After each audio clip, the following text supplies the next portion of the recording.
Hey, busy business people. I am here today with another entrepreneur taking action, Steve Werner. Over the last 8 months, he helped 22 entrepreneurs build webinars that generated over $3.8 million in total sales. And I'm going to figure out how he did it, so stay tuned.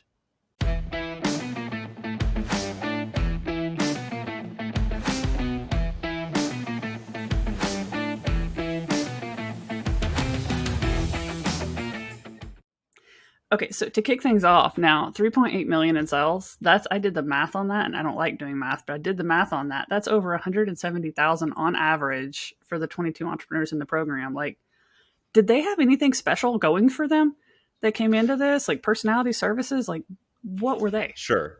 So, I mean, they to be honest and transparent, because that is very important. There are five of them in there, four or five of them that were rock stars. They already had massive lists. They already had an offer that converted. They just needed help with their webinar, right? One of them specifically she's run several 5-day challenges. She's always done pretty well, but she had me come in and look at it. Her webinar we actually made her webinar longer. We tested it, but that one specifically, we went from about an hour and 20 minutes to just over 2 hours, but her conversion went from about 8% to over 20%. We also upped her price because I showed her comparables. So longtime people, right? Like they've been selling at $9.97 for a long time. And they're very stuck on that. And she was like, if I raise it, it's going to hurt conversion. And I said, what's the worst that happens if we double the price? We went to $19.97. I said, if we double the price and you get 2/3 of conversion, you're still going to make more money. And it was kind of like pulling teeth, but we got that to happen. And I mean, that one alone was responsible for almost $1 million. Wow. So that's, I mean, there's a big asterisk with that number, but it's true 100%, but not all of them. Like you're breaking the average down. Mm-hmm. Everybody in there was profitable. I think the lowest one we had was about 40,000 in sales. Everybody has lists. So for me to take somebody on as a customer, they have to have a list already. They have to have an offer. And they have to be doing, I would say, probably minimum like 70,000 a year. Which excludes a lot of people, right? I get on discovery calls with people. My discovery call is 15 minutes. And if they're not already at like 75K or above, and if they don't have a list of 5K or above, maybe 3, I've worked with a couple that have a little bit smaller. It's just it's not where they need a webinar. They should be doing discovery calls, getting their messaging correct, getting all the pieces down, right? A webinar is like pouring gas on something when you're doing well already. It's not, I do think you can start with it in the fact that you're going to learn your messaging. You're going to learn a good webinar has more than 40 stories in it. There are 5 core stories, and then you have different versions of those stories. So you end up with over 40 stories, at least in the ones that we built. You can start with that, but you're not going to do massive sales with it because you're going to end up with 3 or 4 people on. Like it's not going to be a big money generator, but it does help you get your messaging down. I don't know if that's where you're going with that, but No, that's exactly where I'm going with it because I feel like we see all these gurus that are going out there and putting out all these case studies and being like, hey, this method works and whatever. And the piece of the story that I feel like is always missing from that is, what were the people in the program that gave you those case studies? What did they have coming in? Because we know they had stuff. Most of the ones that pull off stuff like this, they had lists and things like that. But people hear these big, awesome stories and like, oh, I must do a webinar. And they don't think through, okay, there's work to get to that point, I which mean, is why I love that you were very transparent about that. yeah, for sure. I mean, I have like such a love-hate relationship with that whole thing, right? Because we all got started at some point, right? I was in 2013, I was getting started. I spent more than 50K that I didn't have on programs, courses, a mastermind, like all the stuff. And you just start consuming because you have no idea where to start. And I did the same thing. I was like, I'm going to build a webinar. I mean, I was already doing live events, but I was like, I'm going to do a webinar. But I was like, what? Like, I can't sell consulting days. So we ended up with a VSL that was 15 minutes. But then you have to have ads to drive to it. Like my whole thing when I started was I wanted to speak on stages. I wanted to do live events, which I got very good at over the years. But in like webinar didn't fit in that in the beginning. It did once we got going. But the thing is, you have to have a list. A list is what it all comes back to. And I guess the thing that I would say about lists, because I talk about this with people that aren't there yet, it is better to have a smaller list, 5, 800, 1,000 people of highly qualified people that are engaged than a huge list of people who aren't. And the second thing is you should be emailing 5 to 7 times a week. Um, I I switched to that about a year ago. I left Facebook pretty much and switched to emailing almost daily. My open rates went from 8 to 10% to now I'm running at over 25% opens with over 2% click through. And people are like, well, I don't want to spam people. That's not what it's about. If people want to hear from you, if they enjoy what you're sending them, they will read. And if they don't, they'll unsubscribe. But if they unsubscribe, they were never going to buy anything anyway. Yep. Like, it's a I mean, big that's the thing mindset people piece. miss is it's like you've got to have that value. Like as long as you earn your place in the inbox, you can be there as much as you want. And I think like we almost kind of have a conceited approach to email, right? Like we think that we're so important that they're going to know who we are enough for us to like pester them. Like you can't pester them if you go in the every morning purge and they're not looking for your email. You're not pestering them. We Well, all have that's, like yeah. hundreds of emails. We just go poof, poof, poof, poof, poof, and they're gone. But we notice those one or two because we recognize them because they're in our inbox frequently. And those are the ones that get to, the privilege of skipping the purge, right? I mean, Well, I mean, I'm in a, to be productive, my inbox, I have about 30 different folders that I use and they're automatically sorted. So like, I have my inboxes very well done, but there are a few people that always hit my inbox because I've set them up that way because I'm happy to hear from them. And you touched on a word that I want to clarify, which was value. A lot of times entrepreneurs, influencers are different, right? Entrepreneurs, business owners think value means a long email, telling somebody how to do something, giving them a tip, tactic, or trick. Now, if you look at an influencer, a celebrity, celebrities make more money than entrepreneurs. They also, the reason that we like their stuff, if we're scrolling Instagram, if we're scrolling Facebook, we're entertained.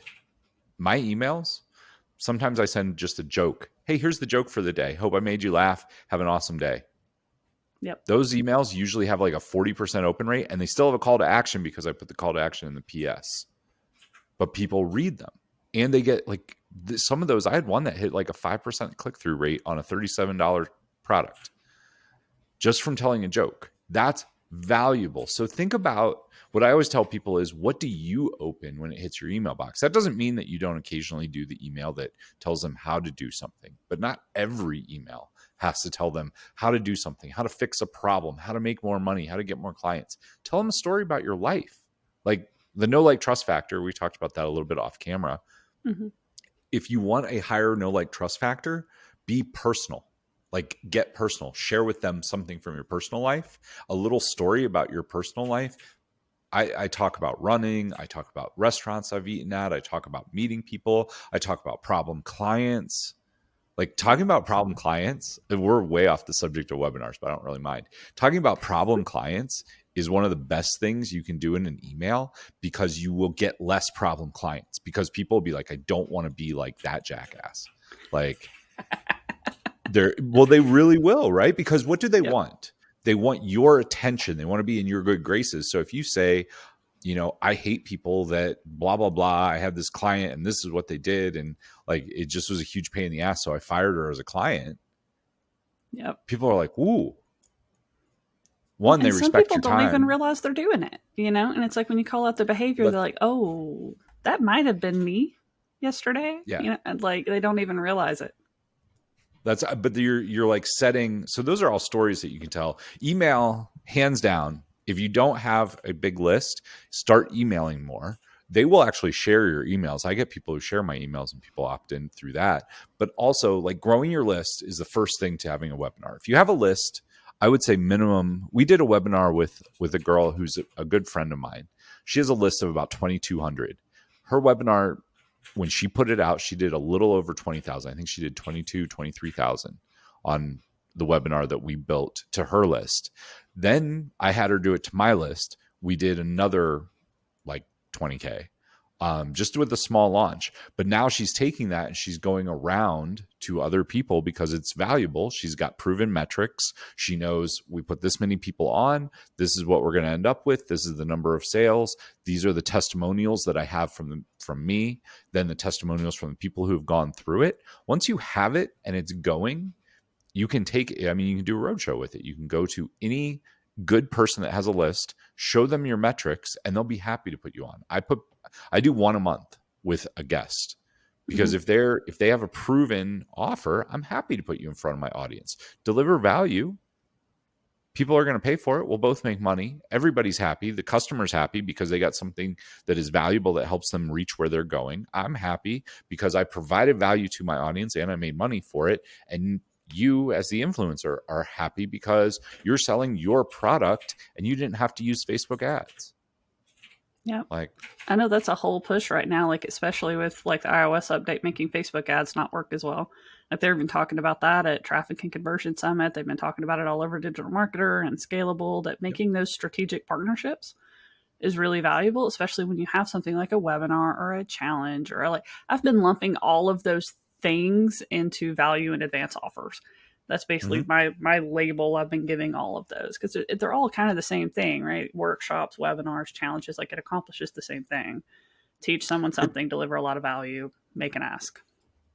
yeah, I mean, we do the best method that I've seen for webinars is a 5-day challenge to the webinar. That works every single time. Like, but the thing is, you've got to put so numbers for a challenge. I've run 14, 15 challenges at this point. The numbers for the challenges as a ballpark, if you have 1,000 people opt in, you're going to have somewhere between 300 and 500 people show up on day one. Your goal is to get to the end of the challenge and have 2/3 of that engaged. So if we take 4,000 people, you have 400 people on day one. If you have 2/3 of that engaged, you're going to have about 275 when you get to the end. That means you're going to do, like we teach a 1-week launch window. So you're going to do your webinar 2 times. You're going to do a Q&A or a like hot seat workshop in there, and you're going to send 15 to 20 emails in that week. From that, if you have 1,000 people in the front end, you are going to end up with somewhere between 20 to 30 buyers every single time. So if you look at that metric, that's like a bare minimum you can pretty much count on. So if you look at that metric to get 1,000 people on, this is the number that a lot of people have a hard time with. To get 1,000 people on, you're probably going to need 75 JV partners. Because most JVs will not mail for you that much. They'll mail once or twice. They don't have huge lists. You know, they've got a lot of my JVs. I have a few that are great, right? They have 20, 40, 50,000 person lists. Most have 3 to 8,000, like, and they're going to mail twice. They're also probably not going to mail great copy, right? Like you can write the best copy in the world, but it's in your voice. Giving it to them, they're not going to fix it most of the time. They're just going to send it out. Unless you want to take the time to write in their voice for a bunch of people. So that's kind of like the breakdown on a webinar. A workshop works really well as well, but the workshop, so a normal workshop, the way I view it is 4 hours. You need an hour of that to be your webinar and 3 hours of that to be teaching stuff, right? So pitch, at that point, your webinar isn't a traditional webinar. It turns more into a pitch and future pacing. We've worked with that. It works pretty well. The 5-day challenge works better, in my opinion. Workshops really work really great to sell a like $5,000 to $10,000 one-off. If you're a service provider of some kind. So if I want to build webinars for somebody, a workshop works really good because I can lay the whole thing out. I can walk them through it. They see that they're getting overwhelmed. And then the pitch at the end is, hey, if you want me to jump on and build this with you, this is what it looks like. Let's schedule a call here and move forward. That's like selling, in my opinion, that works better for a workshop than trying to sell a $2,000 course. You can definitely do it though. Have you seen people getting burnt out on the challenge model? I know a lot of people that I've been talking to since Pedro really kind of got out there and saturated the challenge market. There's a lot of really bad ones. And a lot of people I've been talking to are really frustrated with that. You know, they're like, I don't even want to make a 5-day commitment anymore. Like, I'm just not interested in that. Like, I know we've seen in the community in ETA, doing like a 90-minute thing, we get way more signups, way more show ups to a 90-minute than we do to like a 5 day. But you get less So I mean, opportunity to talk. you can do that for sure. I mean, we ran a 5 day challenge in August, so 2 months ago. Mm-hmm. This was for somebody else. I didn't run it, to be clear. I helped her with the webinar. This is another one of the person who did a Rockstar, amazing deal. I want to say she had a lot of JVs. She's also very established. I think she had, I want to say 25,000 people opt in for the challenge. From that, she did over $1 million in sales. Nice. But huge list, great GV partnership. She's been in the game for more than 10 years. Like, she had a lot. Do challenges still work? They do. The big thing is you're going to get you're going to get less show ups, right? Like I said, 1,000, you're going to get somewhere between 300 to 400 people show up on day one, even if they opt in.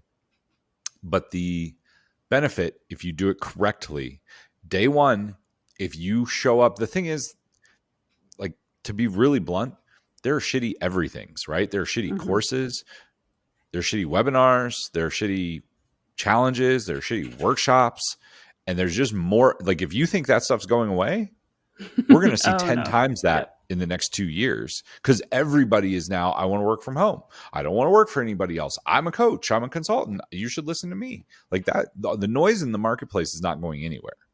So if you want to beat that, do a better job, because people reward quality. So this is something that I tell people as well, though. Quality and value does not equal a longer anything. It equals something short, well thought out, and planned. So, like, for a challenge videos each day, 5 to 8 minutes. One takeaway that they can implement right now. Don't overwhelm them with so much information they can't do anything, because that guarantees they won't show up for day two. People, this is the other thing that, I don't know, it's a difficult thing that we have to get over in the marketplace. As much as people say they want the outcome, people want easy more than they want the outcome. Oh no, absolutely. I mean, that's one of the biggest frustrations I hear all the time is it's like people buy the things and they just learn, but now they sit down to implement and it's like, well, I can't do this. This is like, I don't have time for this. But that's all in their head. And that is not your responsibility as the influencer. Your responsibility as the influencer is you can make it easy, right? I can give you a 5-minute video that tells you, come up with a USP, right? Unique selling proposition. People will sit down and they'll stare at their computer for 30 seconds trying to make a USP, and then they'll walk away because it requires thought. And unfortunately, our school systems, our college systems don't teach people critical thinking. So most people have a hard time with that. They get really excited. I can do this. I can do this. I can do this. And they sit down and they don't. That's not my problem. That's not your problem. That is their problem. It is not my job. My job is to put something that is easily consumable, will get them an outcome, and is entertaining in front of them. That's what people are going to buy. Easy, entertaining, fun, builds relationship, drives them to the webinar. Like I mean, this is all very real, authentic talk. But what I see people doing is, I talked to a guy last week and he's like, I want to sell coaching. Da, da, da. He's like taking some life coaching course somewhere, getting certified, because we all know that's important, right? But he's like, I'm not going to do 1 call a week. I'm going to do 3 1-hour calls a week. They're going to be so blown away. And I was like, dude, nobody wants that. Like, nobody wants to meet with a coach for 3 hours in a week. And he was like, what do you mean? Like, he just didn't, because most people, their idea of value is more stuff. When in reality, if you look at things that are the most valuable, they have the smallest time commitment and get the biggest outcome by pivoting somebody's mindset and giving them the tool to move forward. Then they go and do the work. Or it's a done for you service, right? So marketing, branding, webinars, whatever your thing is, if you go do it for them, that's the highest sale value that you're going to get. Like, you can sell. I talked to a guy yesterday that does a video sales funnel. So it's somewhere between 10 and 18 videos put in a sales funnel. He'll run the ads for you. It's $50K a month. Mm-hmm. He has 4 people that are paying him $50K a month to build that out, manage it, and do it. That's a great model. I mean, he's making good money. They're making good money. They wouldn't continue getting a return, right? If they're not getting a return, they're not going to pay him. But that's your highest price. And he sells it through, we wouldn't call it a webinar.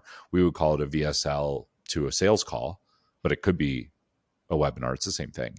Yeah. Small video presentation, shows some value, teaches you what it is, drives people where they're going. And I know that's the direction I'm going with my 90-day program, because most of the people that are, my target audience are frustrated with buying things and they can't get it implemented. So it's like, Yep. we're going to implement. We're just going to build everything. I've already got the team. We already do it all the time anyway. I'm just packaging it into a different model, basically. So we're going done for you. Do you got like the yardstick and the whip to like crack them? Because that's, I mean, I do all. I don't sell a course by itself hardly ever. I always sell the course with implementation, with coaching, right? And I sell it for more money. Same thing you're doing. It's really interesting because you can give them everything. I've actually looked at the stats, and it's about roughly 20 to 25% will get it done. Even though you give them everything, you give them all the worksheets and all the templates, the other people, they still say it's valuable though. That's the thing. Everybody will still say it is massively valuable because it shifts their mindset. It gets them pieces, even if they just come out of the webinar. So it's a webinar workshop, the story selling webinar workshop, 8 weeks. They'll come out of it with at least 5 stories done, which you can use anywhere. You can use on social media. You can use in your business. You can use in email. Like, they have something and they see it as valuable. They just didn't get it done. Yeah, so this is where, like, I'm not giving them a choice. We're literally doing it. We're getting my video editors, my copywriters, my developers, my graphics designers. Like, I'm holding you hostage on a Zoom call to meet with me. Like, the only way they don't get it is if they don't meet with me. So it's like, they're going to get one-on-one time. They're going to get everything actually built for them. Like, I mean, we'll see how it goes because I'm just launching it. That's why I'm letting some people in on the beta. So we'll see if I can actually manage to make sure they like focus for 90 days and stick through it. But that's the goal. I mean, it's like they have very little time commitment and they come out of the end of it with everything done. And all of the teaching portion that happens isn't teaching you like how to write a book, how to design a cover. It's like, you have a book physically in your hands. Now, what do you do with it to make money? Like, that's the teaching piece, and it's like, we're doing a whole bunch of stuff inside. Like, it's crazy what all I'm doing inside of it, but it's that same model. And it sounds like, I want to kind of circle back to where you were talking about challenges, and you were talking like a 5 to 8 minute video and then giving them a homework assignment. That sounds completely different from the challenge model that I'm used to. I'm used to like Pedro's model, where it's like you have 5 days and you're like an hour to 2 hours every day. And then there's always these like bonus, like 6 days, 7 days. I don't do that. Yeah. So describe what you're talking about in the challenge model, because it's something I haven't heard. Sure. So I have to give credit where credit's due. This goes to Elena Vincent, who's absolutely awesome. So before working with Elena, I had done 6 challenges and I'd broken even. One, I did about 20K in sales. The other ones, I either lost money or broke even. At the end of all of them, I think I had profit in the bank was a couple grand, like $3-4 grand. Working with Elena, so she's the one who teaches us. I'll give you the broad overview. The idea is that people aren't going to watch an hour a day. Like that. No, nobody in their right mind is going to do that, especially. So there was one guys that I went to that was like perfect example of this. It was how to use surveys and application funnels. And he would get on for an hour and just blabber. Like, it was obvious that he knew what he was talking about, but he was horrible at teaching. And like that challenge, I attended 2 days and I sent him a note and I was like, hey, I want my $97 back. That was your risk reversal. Like, I appreciate that you seem to know what you're doing, but you're horrible at teaching it. And you're not putting any thought into preparing a lesson plan. You're just getting on and yapping. And that's not going to work for me.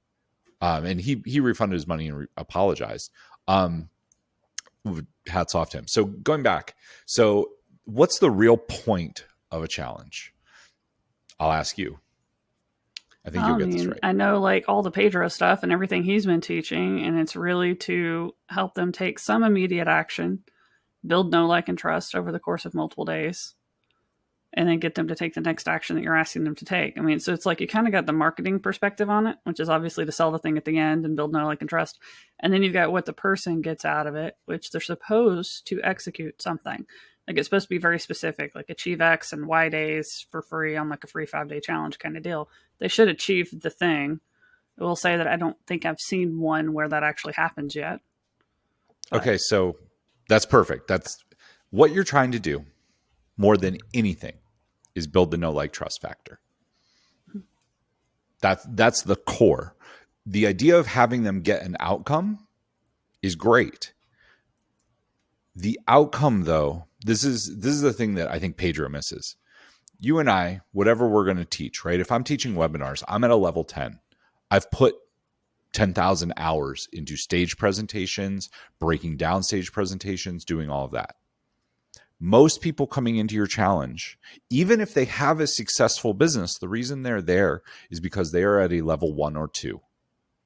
Your job, my job, our job in a challenge is to get them to move half of a step. You want them, like, the outcome. The last challenge I did was unlock your story, and it was build one of the 5 core stories that you need. I can do that with somebody in 15 minutes. The idea with the challenge is to give them something, because get them into momentum, right? Do you know who Alex Sharfin is? mm-hmm. I don't know if you know Alex. So Alex had probably 4 or 5 years ago now, him and I, this is like a side story. I was at an event and he called me up on stage and did a hot seat with me. And we were talking about goals and morning routines and income. And he was like, you've got to bring the target closer. Like, in order to get into momentum, he was like, what happens if you get up and your goal is to do 100 sales calls in the day? Well, you're going to get through 5, you're going to get through 10, and then you're going to find an excuse to take a break, especially if you don't have a sale. And then you're going to get to, maybe you'll get to like 30 for the day, and then you're going to beat yourself up. And because you're in pain and suffering, you're going to shut down. This is what happens with people who go to the gym New Year's, right? I'm going to go crush it this year. I'm losing 20 pounds. I'm in the best shape of my life. They go to the gym for 5 hours on the first day. Day 2, they wake up and they're sore and they're like, oh man, I'm still going to go to the gym. And they spend an hour at the gym. Well, day 3, they're sore, they're tired, they've got 50 other things to do. They haven't built a habit or a routine, nor do they see any momentum. Instead, they see the opposite and they stop. So let's apply that to this challenge model that we're talking about. Alina is the one who like broke me of this. She was like, because I was doing exactly that. I was teaching an hour each day and I had worksheets and a workbook. And she was like, 5 to 8 minutes. You explain one simple thing that they can do. One simple thing. Then you reward them for doing it. So I won't go through her whole thing. Like, it really is. She teaches it different than anyone I had ever seen. I took 3 courses on challenges before I did them. She does it different than everybody, and it gets results. The end of it, the biggest thing is to spend some time getting them, the people, to see you as the person that can help them, and to get them to future pace themselves into the result that you get. The other thing that she teaches, which I think is so key, and I didn't see Pedro do this, is the outcome of your challenge needs to be the one step before the thing that you teach. So I teach webinars. I teach story selling webinars. It's 50% Russell Brunson's perfect webinar formula and 50% what I learned building more than 40 live events and speaking on more than 200 stages. It's those 2 things combined. So there's interactivity, there's stories. So what's the first thing that they need before that? They need a story. Well, so my challenge was build one story. Once they've got that, what do you do with the story? Where do you use that in your marketing? It's kind of where you were talking about with the book, right? But if you tried to get them to write an entire book in a challenge, could you do that? Sure, you could lecture for 2 hours a day and give them a ton of worksheets. And could you write a book in a week? Sure, I've done one in a weekend. But you've got, like, you're crushing yourself to get it out. If instead it was, let's do the title and the blurb for your book. Well, now you've got the idea. Do you want to actually do the book? I'll take you through how we do the outline, how we build in the CTAs. All of that is the sale piece, right? That's what you do on your webinar outside of the challenge.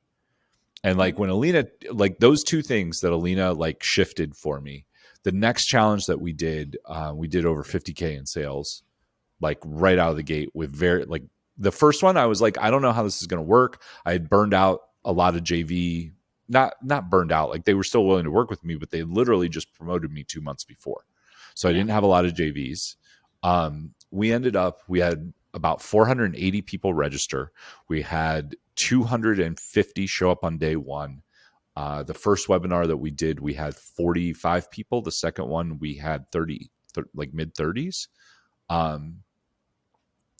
selling a $1,000 course, and we sold 30 mid 30s into the course. Plus, I got 2 one-on-one clients out of it. So that's the results. But that is the best model that I've seen because it builds the know, like, trust factor, and it's got to be fun. So like, I think Pedro in himself is fun, but like he doesn't teach people make it fun because people aren't going to show up for like this is one. So one of the stories that I teach is called parables. Here's one of them. I want you to think about your favorite teacher that you had in high school. You got him? Yep. Okay, now I want you to think about your least favorite teacher, the teacher that you like went to class and you cringed. Yep. Chances are that you went into that person's class. I remember mine, Mr. Hoff. He would stand at the board. He was algebra and calculus. He would be standing at the board, scribbling. You'd come in and sit down. He'd look over his shoulder and glare at you, and he'd be like, "Do you get your homework done?" And he'd be writing, and like by 5 minutes into class, he had the whole board filled up. Your mind was overloaded. And if you're like me, I went to sleep, I passed notes, or most of the time I just left out the back door. Now, if you think about your favorite teacher, you probably walked into their class. You could show up a couple minutes late. They were probably laughing. They probably knew your name. They probably were more engaging. And they probably taught less, if you're honest. But if I ask you now which one you remember something from, It would be and my which one favorite would teacher. you listen to? It'd be the person who taught less. It's not the person who taught more. It's not the person who probably even knew more. Mr. Hoff was smart. He's super smart. But just because he was super smart didn't mean that I understood anything he was teaching me about calculus. Right? The moral of this story, and what I want you to take away, is it's not, as coaches, consultants, I consider myself a consultant. A lot of times, especially people starting out, we think that our intrinsic value is to dump all the information we can onto a person. And our ego is tied to that. So we solve people's problems. We oversolve people's problems, right? This happens on discovery calls all the time. If you're not selling on your discovery calls, when even if they know it's a sales call, if you're not selling, it's not because you're off. It might be because your offer is not very good, but chances are it's because you're coaching on that call instead of doing a sales call, because you feel in order to provide value, you have to fix their problem. It takes a very secure person to be like, I'm not fixing your problem. If you want me to fix your problem, it's 20K or it's 6K or it's, whatever your cost is. I can promise you that I'm the person. Here's what you're doing wrong. If you want to fix it, it's 10K. Like, yeah. I'm happy to work with you, and I know I can fix it. That comes from a much different place than, oh my goodness, I can tell you what to fix. Do this and then do this, and then like they're like, oh my goodness, you provided so much value. It's the difference in the speaking world. We call it the difference between speaking for a standing ovation, where people are like, oh my God, that was the best speech ever, and people going to the back of the room and buying your stuff. People, when you do a speech that sells, you will rarely get a standing ovation. If you did it right, you'll have a few people who come up to you and are pissed, right? They're like, dude, you didn't solve my problem, because what you're really doing, sales is what drives sales in a speech or in a webinar. is future pacing people into the result and creating open loops that drive to the sale, right? So you create the open loop here and it's closed. Hey, if you want me to close that loop, if you want the tool, if you want the tip, the trick, if you want my time, you have to buy it. Right. And people will get pissed. If you do it right, you'll have one or two people who come up and be like, can't you just fix this for me? The blah, blah, blah, blah. Go to the back of the room. Yeah. But you'll know that you're successful because you'll have people at the back of the room buying. Dan Kennedy taught me that. And I fought it the first year because I came in completely like, I used to work in restaurants. I came in, I was like, oh, I'm going to be a speaker. I'm going to be Tony Robbins. It's going to be amazing. I'm going to change lives. Tony Robbins is great. I love Tony Robbins. But if you look at his events, he drives people to buy every single day of the event multiple times. He's giving value and he's creating open loops. And he's saying, hey, if you want to go forward, if you want the next step, if you want to get the result that I'm promising long term, go buy. Yep. And he's good at partnering with Dean Graziosi too, who is just like a fantastic little closer cheerleader for him. Like, it's just like, you don't even know where one starts and the other begins at this point. They're just like one person basically, but it's a good little combo move. I mean, I always thought of it for me, like it felt okay to talk in a sales call to talk sales, because I guess for me, the problem was more that they needed to make a decision. Like, so I was still solving a problem. I was solving the problem of they don't know what their next step is. And we're going to solve that, you know? And it's like, then we can talk about it. But that's different than, I mean, I know so many people that show up on discovery calls. If somebody tells me that that's a challenge that they're having, especially on the back end of a webinar where they've pre-framed it correctly, if I watch the call, it's the person gets on and they say, you know, we'll just use, we'll use social media, right? They get on and they're like, okay, cool. You're going to show me how to build social media. You're going to show me how to do the social posts. You're going to show me how to get more engagement. And the person's like, yeah, tell me a little bit about your business. They listen and they're like, well, this is what I would do. I would do this, then I would do this, then I would write this post this way. You have now killed any chance of making a sale because you've made the person feel like they got the outcome, number one, because they're, how many times have you bought a book? Maybe this doesn't apply to you specifically, but you've bought a book. You've been like, you've had a problem, right? How do I grow better tomatoes in my garden? So you Google it and then you buy 3 books on it. They arrive and you flip through one of them and then they go on the shelf or they go over here somewhere. And you're like, I've solved the problem because if I need to fix it, I know it's there. That's what you're doing on the sales call. You just they're there because they want the outcome. And you have, instead of saying, I can show you how to get that, I did that for my friend Jen. I did this for this other client, Joe, over here. I know exactly what you need to do. Here's what you're doing wrong. So this is the key. You always say, here's what you're doing wrong. If you would like me to fix that for you, the way that we do that is we work together for 6 weeks, 8 weeks, 9 weeks, or you buy my course, whatever it is. If you'd like, I'd be happy to work with you on that. I know that it will fix your problem. And then you shut up, right? You've now shown them the correct way to do it. You've shown that, because you're right, the next steps here would be we do this and then we'll do this together and then we'll do this together. And that will fix your problem, especially with like what you're selling, right? We are going to get on the call and we're going to do it together. The only way you will not get this done is if you don't show up on the calls. Yep. Like I mean, I know you know how to sell. Most people though, this comes from an ego place, right? It's the same thing that if I look at somebody's webinar right now, I have like 4 webinars. I do audits, like optimization, right? If they send me a webinar right now, a lady's like, she had some really good JV partners, really good.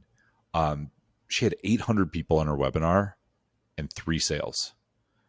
And she was like, what am I doing wrong? Right? Like I was like, fuck, like that's bad. Sorry. Like that. I was like, yeah. Well, I looked at it.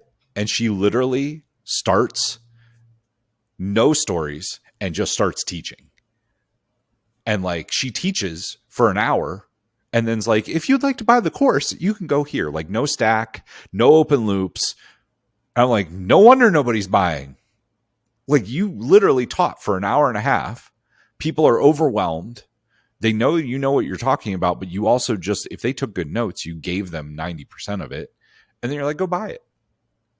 That's never going to drive to a sale. Like never, never, ever, ever. Making but me it be comes very self-conscious on a lot of the ones that I've done recently. I'm like going through them in my head. It's like I'm usually a pretty good presenter, but now I'm kind of like I'm mentally well. auditing everything I've done. Well, I mean, okay, so we were talking beforehand, right? And you were saying I love to teach. It goes back to the you're at a level 10, the people coming in are a level 1 or 2. Your big the big thing you want to do, you can teach a little bit, but you want to get them one big aha, one big light bulb that goes Yep. on over their head that they're like, yes, right? So Russell Brunson would call it the opportunity switch. I just call it like a light bulb moment where they realize something. Yeah, Then Ryan you Dice want calls to, it the aha moment. He says the yeah, ah is like the moment of like wow, and then ha is understanding. So it's like you yep. need recognition and understanding to go off in their head. So he calls it the aha moment. But yeah, same concept. So that happens, they pivot, and then instead of teaching them how to do it, you show them the path and you show them, I mean, to You let be them take really like the blunt, first step. I wouldn't even do that. Just show them what not to do. What Ooh. not to do, and results of people that have listened to you and what they've gotten. This future paces people into where they want to go, right? Because if you're really honest, you can probably give them, if you we'll use books, you could probably in 90 minutes to 2 hours tell somebody how to write a book. Mm-hmm. One out of probably 1,000 would go and actually do it. Most people can't take notes that fast. They can't, and they're not going to implement because they're going to be extremely overwhelmed. But if instead you get them to realize a book is really what they need, that would be the aha light bulb, like, bing. A book is going to help me get on stages. It's going to help me attract better clients. I can use it as a calling card. So now they're pivoted. Now you want to show. So what you want to do when you're writing a book, a lot of people try to sit down and actually write the book. That's something you don't want to do. Bad. Yep. But there are ways that you can write a book really quickly and easy. Notice I didn't say what the ways were. That's the open loop. Then show a result. I helped Joe write his book. It took us 4 weeks. Then we got the cover professionally designed and we did market research. I knew exactly what to look for because I've helped people write books. And we got a cover that made him stand out amongst everything else. Then we got him more than 100 positive reviews on Amazon and got him bestseller. Joe has now used this book to make more than, $100,000, whatever. Like Yep. that's like one little loop that will everybody there. If you just listen, you're probably like, fuck up. Sorry. I want that. Like, yeah, I want a book now.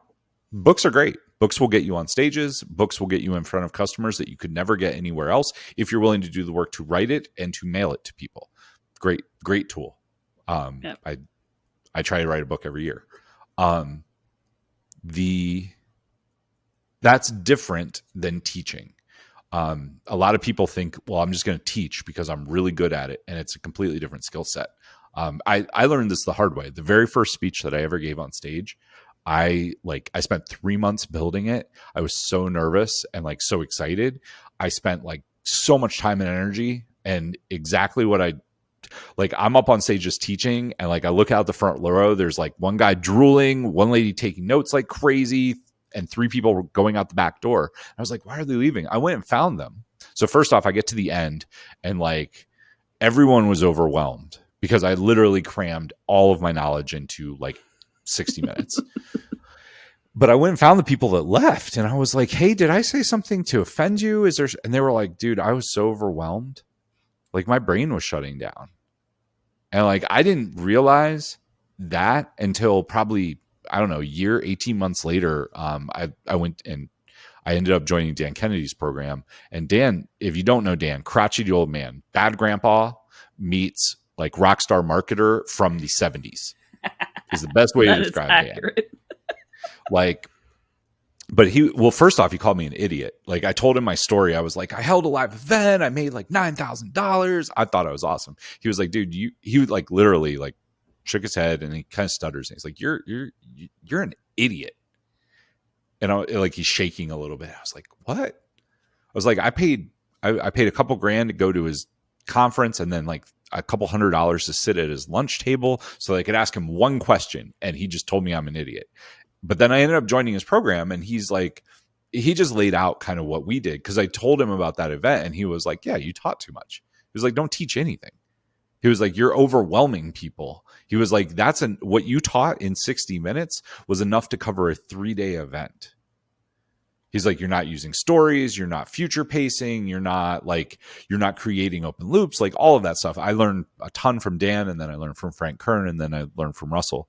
But anyway, this has been a wide ranging conversation. I'm sure No, you're I just think like, it is so good. I know we started with webinars and then we veered off into left field, but we veered off in a good way. It was a very engaging conversation. And obviously, you help people with webinars. So let's just use this last couple minutes here to how do they find you? How do they just go stalk you and learn more? sure. If you want, I have a free course. It's Death to Bad Webinars, deathtobadwebinars.com. 5 videos, 5 worksheets. There are some testimonials and case studies in there as well that you will get. The case studies are they're 20-minute, full on. We break everything down. That will also get you at the end of that. If you want to book on my calendar, you can book on my calendar there. If you just want to jump on my calendar, if you know that webinars are something that you need, I will tell you need to have a list and you need to have an offer already. If you have those things and you would like my help with a webinar, you can go to steven.coffee, steven.coffee. That will get you on my calendar. Please show up. If you show up and you say, I'm just getting started, I will politely end the call and send you to Death to Bad Webinars. But if you know what you're doing and you would really like help, you can meet me there. I do webinar audits where I will go through your webinar line by line, watch the video. And so I watch it on Loom, I pause it, and I will give you direct feedback. Usually those videos are anywhere between 3 and 5 hours long. Extremely informative. If you have a webinar that's not performing the way you want, I'm happy to do that. Steven.coffee, we'll talk about what that looks like. I usually charge $5,000 to do it. Yeah, that's what I do. Yep, I love it. I know where the rest of my afternoon is going to be spent. There were some good tips in here, stuff I haven't heard before, which is unusual because I am a voracious consumer of information and knowledge, and it's like I got new stuff out of this, so I'm excited. I mean, I would, on the challenge front, if you're thinking about doing a challenge, I would reach out to Alina.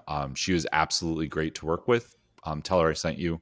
I still talk to her. She's great, and it was something that was so different because I was doing what you were saying, right? Yep. Her model worked way better. And between you and me, and I guess anyone listening, it's easier because you're not teaching for an hour every day. Yeah. It's and literally are you just sending it through email? It sounds like too. Like here's just a quick little video and here's some homework. I mean, that is crazy. And it's so valuable, I think. Like we talked about, sometimes value is making it shorter. And it's like, if you can literally give someone here's what I want you to do, and here's how you do it, and now go do it today, and then go do it tomorrow. And it accomplishes all the goals of getting them bought in, getting them to know, like, and trust you, getting them to, get little quick wins every single day, when you can't get most people to do homework on a challenge. Because they've already invested an hour with you. Now they got to go get back to, life that got put on hold while they spent an hour with you. And you put all that energy into getting them to show up and getting them to do the homework and getting them to go and make a Facebook Live and getting them to do, I was just in my mind, just the simplicity of what you're doing and how much I would enjoy that kind of challenge. That would be fun. I would do those. I would have one of those going every week and have a blast with it and just learn stuff, and it'd be great. So it's a different way of doing it. The one thing that you touched on that I will highlight, it is sent through email. You can still use a Facebook group, but the video does not go in the Facebook group. Right. Video goes in the email. What you do in the Facebook group, you can do a couple things. You can do anything you want. It's your Facebook group. But you have them post their homework there for feedback. And what happens is one person posts, well, then nobody wants to look like the person that's not posting. So then they all start posting their homework. Yeah. And you could even get a friend or somebody to be the one person in there doing that. Yep. Alina has a very good dialed in program. Her program is not long. It'll take you about 3 hours to go through it. I would reach out to her because she knows way more than I plan on it. I obviously got a lot of value. But she, her method, I watch Pedro's stuff. It is one way of doing it, and it obviously has worked for some people.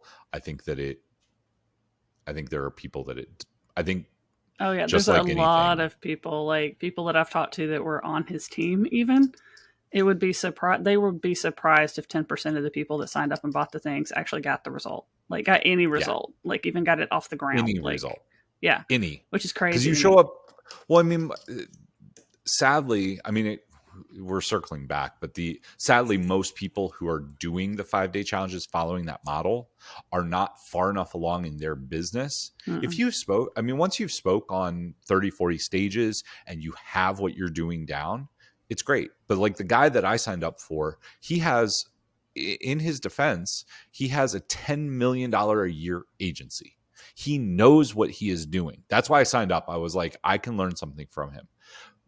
But his mistake was he's not good at presenting, selling from the stage, or teaching. So he gets on for an hour and just rambles.